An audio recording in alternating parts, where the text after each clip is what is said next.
여러분, 살다 보면 문득 그런 생각 들 때 없으세요? 와, 오늘이 꼭 내 인생의 어떤 전환점 같다 하는 그런 느낌이요? 앞으로 어디로 가야 할지, 지금 내가 서 있는 이 자리가 맞는지, 문득 궁금해지는 바로 그 순간 말이에요. 어쩌면 이 영상을 보고 계신 바로 오늘 그런 기분을 느끼고 계실지도 모르겠네요. 이 질문, 사실 우리 모두가 살면서 한 번쯤은 스스로에게 던져보는 아주 근본적인 질문이잖아요.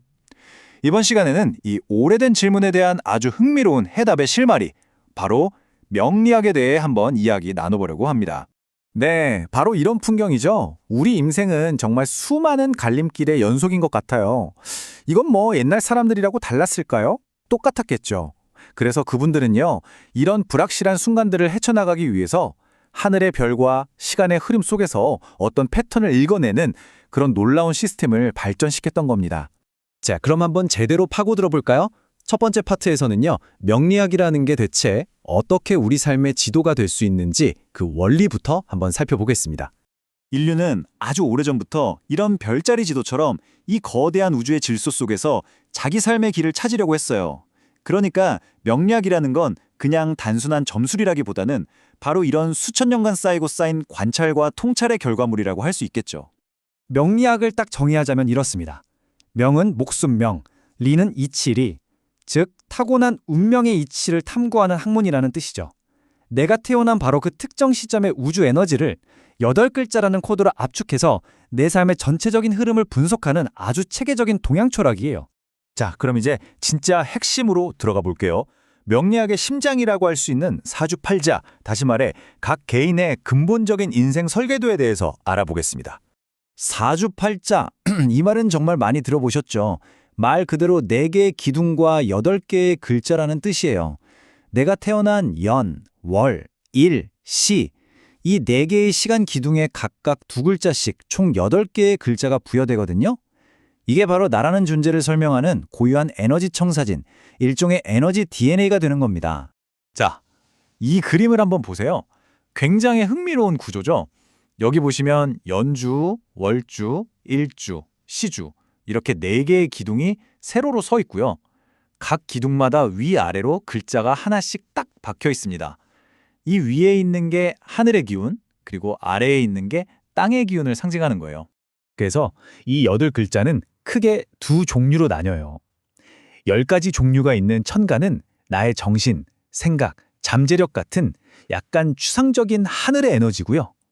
12가지 종류가 있는 지진은 봄, 여름, 가을, 겨울처럼 실제 현실 세계에서 펼쳐지는 환경과 때를 의미하는 땅의 에너지죠. 이 하늘과 땅의 에너지가 어떻게 조합되느냐에 따라 내가 설명되는 거예요. 다음으로 넘어가서 그럼 이 8글자의 생명을 불어넣는 철학적 기반은 뭘까요? 바로 동양 철학의 핵심, 음양과 오행입니다. 이 태극문양, 다들 아시죠? 이게 모든 걸 설명해 줍니다.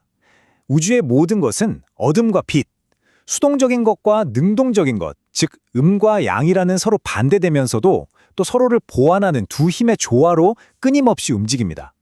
이 균형이 바로 우주를 돌아가게 하는 거대한 엔진인 셈이죠.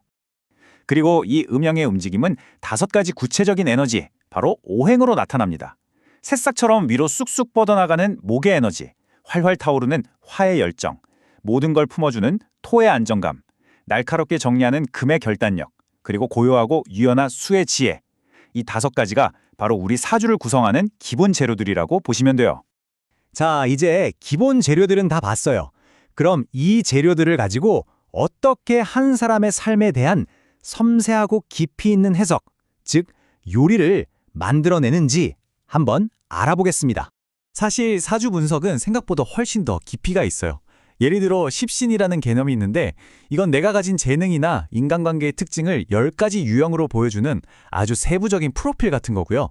또 12운성이라는 건 내 운의 흐름이 지금 씨앗을 뿌릴 때인지 활짝 꼽힐 때인지 아니면 다음을 위해 잠깐 쉬어갈 때인지를 알려주는 12단계의 인생 사이클 같은 거죠. 굉장히 복잡하고 정교한 시스템입니다. 이렇게 말로만 하면 좀 어렵게 느껴지시죠? 그래서 가상의 인물 김민수 씨의 사례를 한번 가져와 봤습니다. 1990년생이고요. 이분의 사주를 분석해 보니까 사업적인 재능을 뜻하는 편재, 안정적인 명예를 뜻하는 정관, 그리고 사람을 끄는 매력인 도화의 기운이 아주 강하게 나타났어요. 이 조합이 대체 뭘 의미할까요?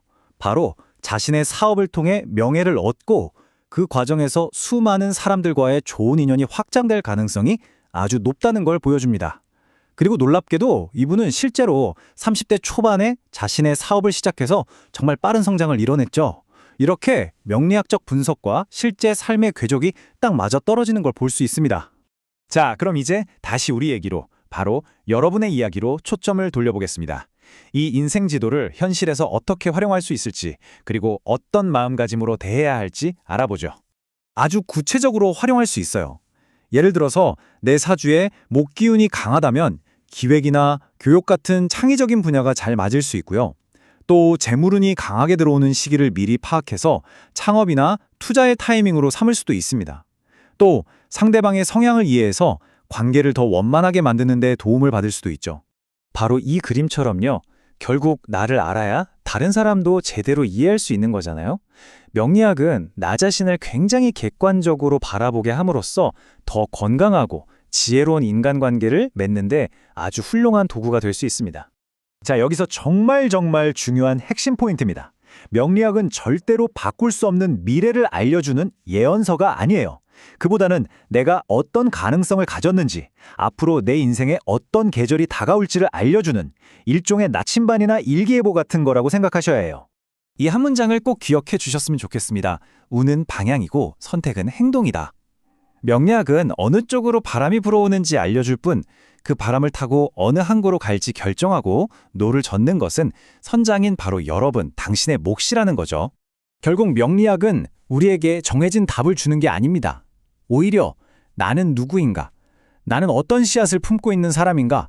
와 같은 더 본질적인 질문을 스스로에게 던지게 만들죠.